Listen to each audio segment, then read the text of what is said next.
Hi Libra, welcome po sa ating channel. At ito ang inyong Daily Gabay Tarot reading for June 6, 2024. Please be reminded kung nako-resonate kayo, comment down. Kung hindi kayo nako-resonate, ibigay niyo po sa ipaka sa channel reading po ito.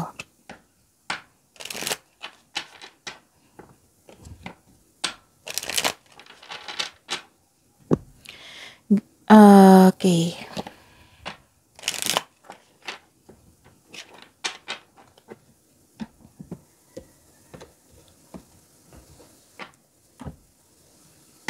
Gamitin ang reading na ito bilang gabay lamang.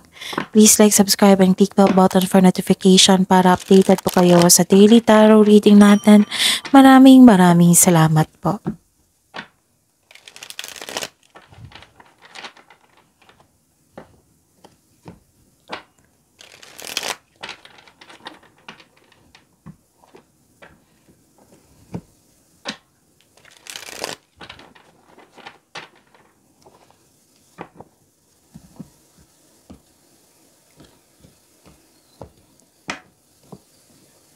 Spirit's Guide, I need 3 cards po ngayong June 6, 2024 para po kay Libra.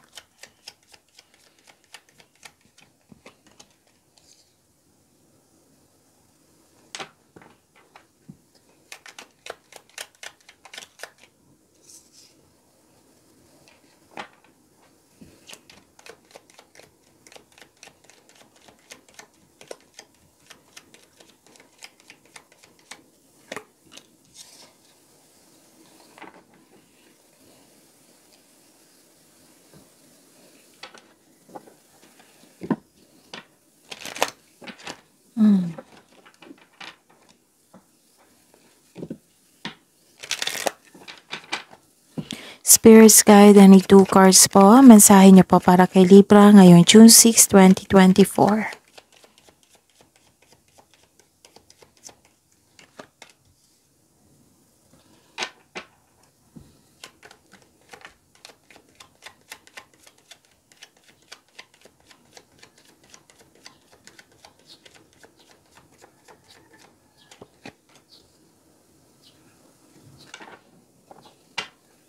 Okay, Libra, ngayong June 6, 2024, may nakita ako ditong excited kayo dito nakausap yung tao.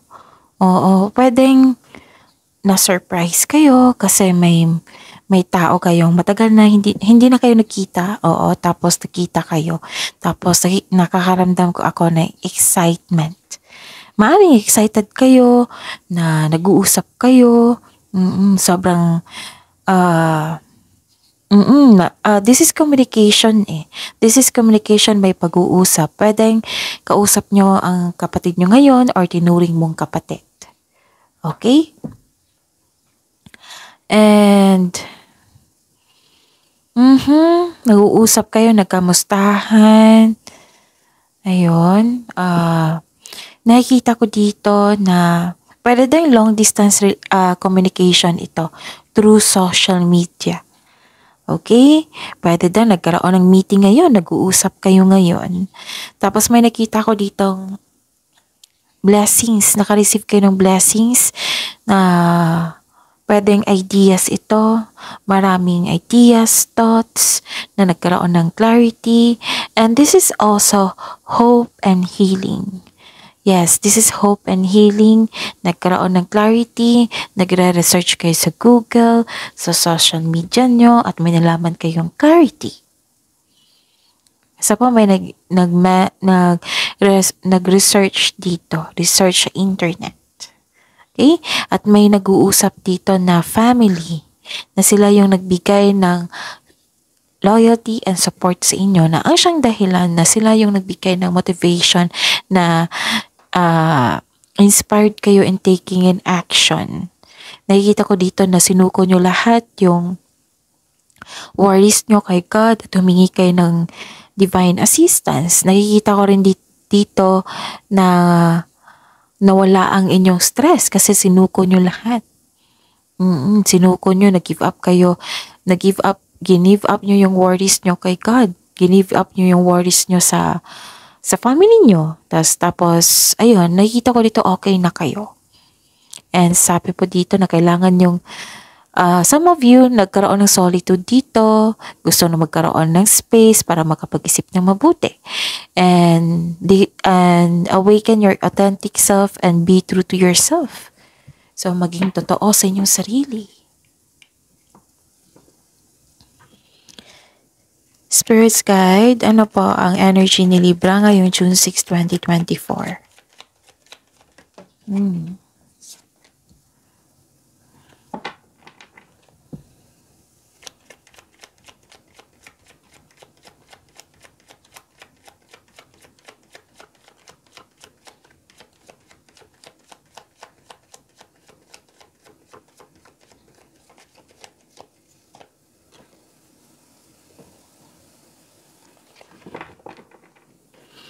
Okay.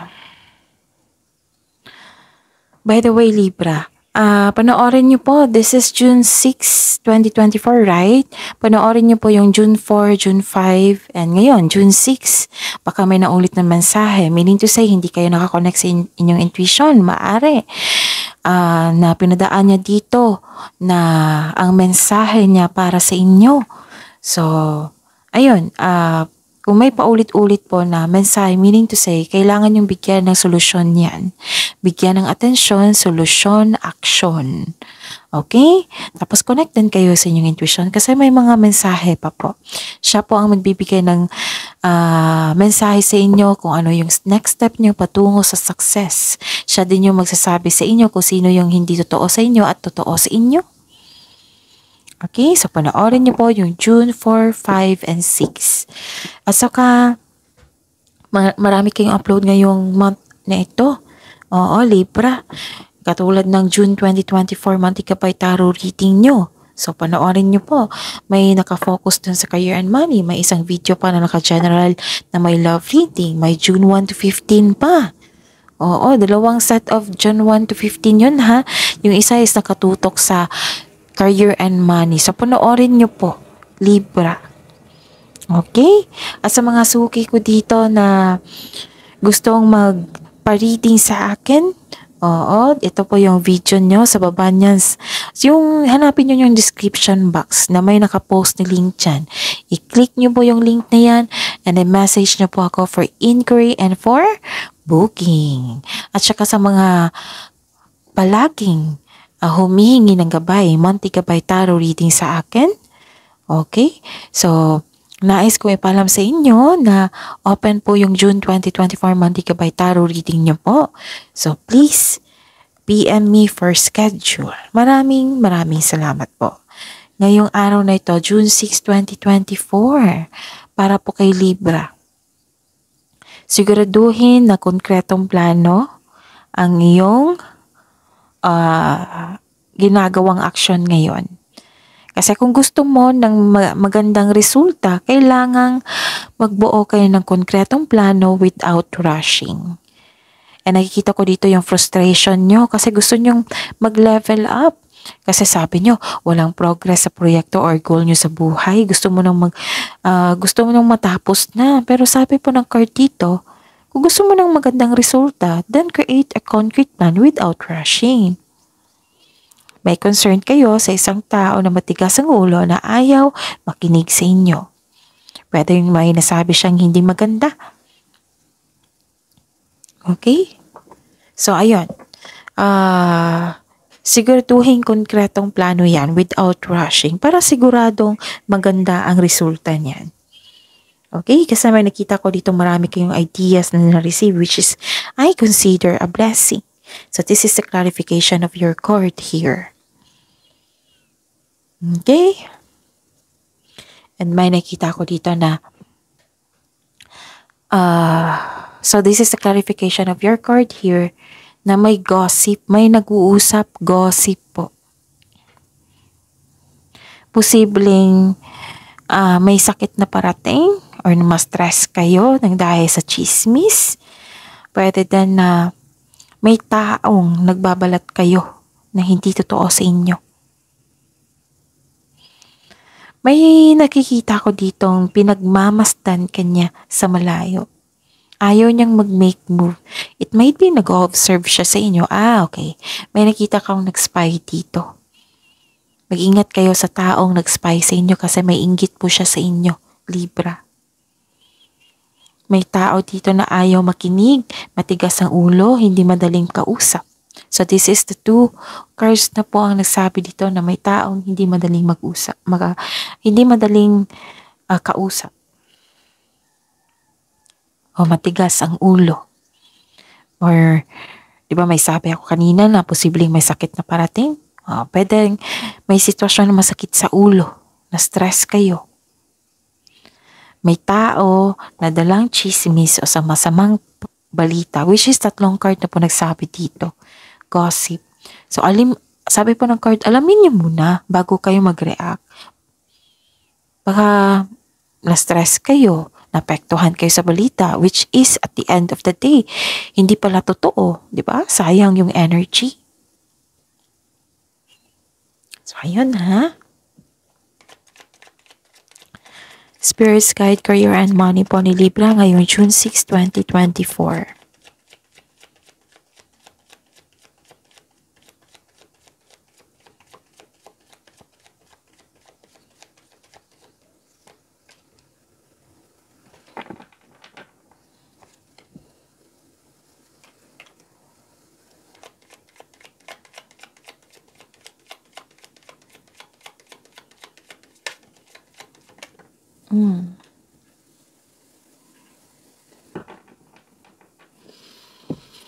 Okay, Libra.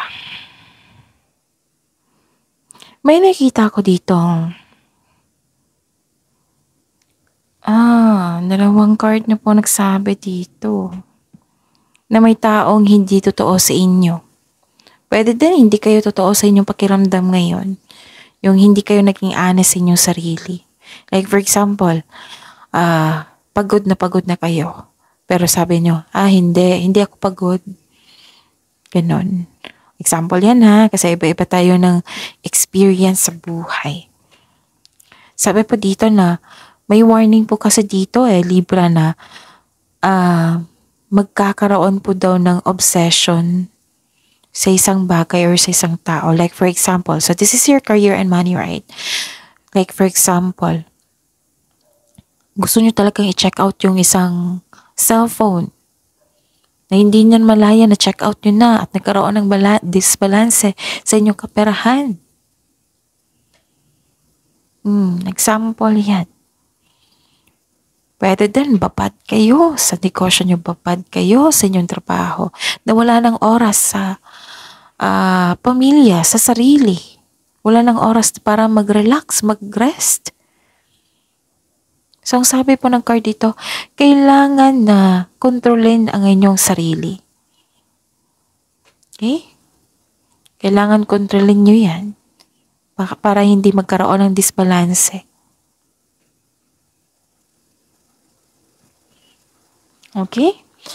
Tapos, 2 card na po nagsabi dito na may taong hindi totoo sa inyo at sigurado ako na mapanlin lang po siya na tao. May ill intention, may masamang intensyon. Diba? Sabi ko kanina sa inyo, nag-spy siya kasi may inggit siya sa inyo. So, 2 card na po nagsabi niyan ha. So, dobleng ingat. May gusto siyang kunin sa inyo naiinggit to. So, kung pwede, maiwasan nyo yan. Kung pwede, wag na lang kayong magkwento sa mga tao na ano yung na-achieve nyo, kung ano yung, kung anong meron sa inyo, na happy kayo. Kasi nakikita ko dito na inggit siya gusto niyang kunin. Pwede din ha, example to ha. Pwedeng hindi bagay, pwedeng, posisyon. Diba? So, nagiging honest kayo. At the end of the day, naging honest kayo sa inyong sarili. May pagpasya po dito, naka-decide na po kayo. At naging honest po kayo. Sabi po dito na, manindigan po daw kayo para sa inyong mga paniniwala. Focus on your logical at katwiran kaysa umasa sa inyong emotion.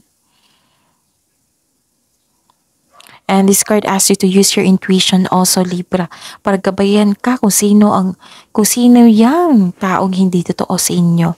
Kung ano yung susunod na hakbang para sa pagkilos, para patungo sa success. Tapos humingi daw kayo ng tulong sa mga trustworthy co-worker nyo or sa mga mentor nyo. At tsakin na makagawa ka ng diskarte sa iyong kaperahan at layunin.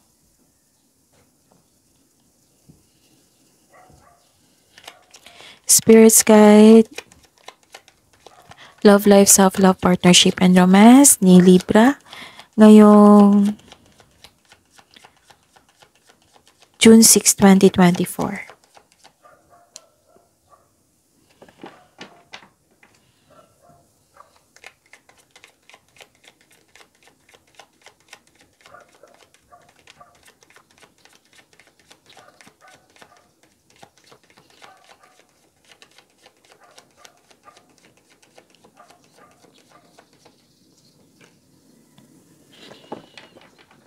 Okay. So, love life, self-love, partnership, and romance. May nakita ko ditong wow. So, you're exercising your patience. Nagkaroon ng delay po.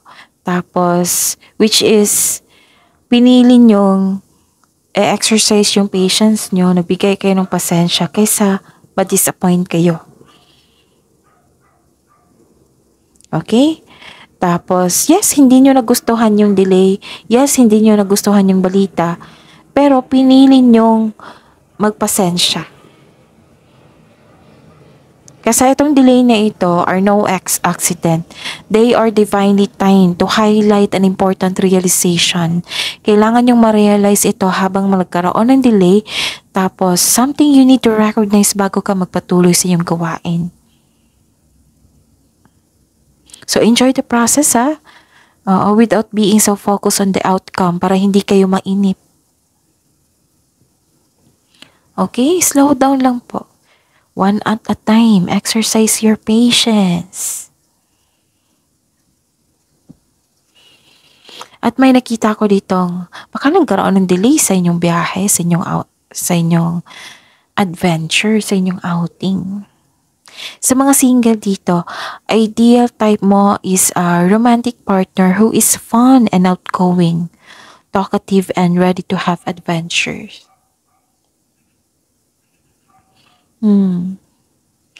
Para sa mga may relasyon dito, sa buhay mag-asawa, wala akong nakikitang problema sa inyo ngayon. Masaya kayo at stable.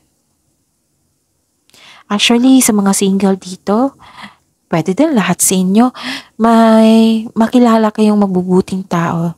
Happy kayo, inspired kayo kasi may nakilala kayong mabubuting tao. Masaya ka kasi nagkaroon ka ng tapat na bagong kaibigan or kaibigan, matagal mo ng kaibigan. Kasi nakikita ko dito na, di ba, excited kayo, nakausap siya, na pwedeng magkapatid ito or tinuring mo siyang kapatid. Oo, nag-uusap kayo ngayon. So, ayun. Ano pa?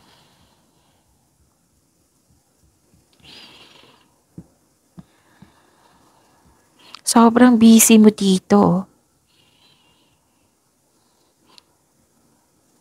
Tapos, may kausap kayo na bata pa sa inyo. Like, kung ano yung ambisyon niya sa buhay. Kung ano yung gustong course niya, goal niya sa buhay, trabaho na gusto. Maaring tulungan mo siya. Kasi nag-usap kayo regarding sa plano niya sa buhay. It might be kayo ito. Nakausap niyo yung elders or parents niyo.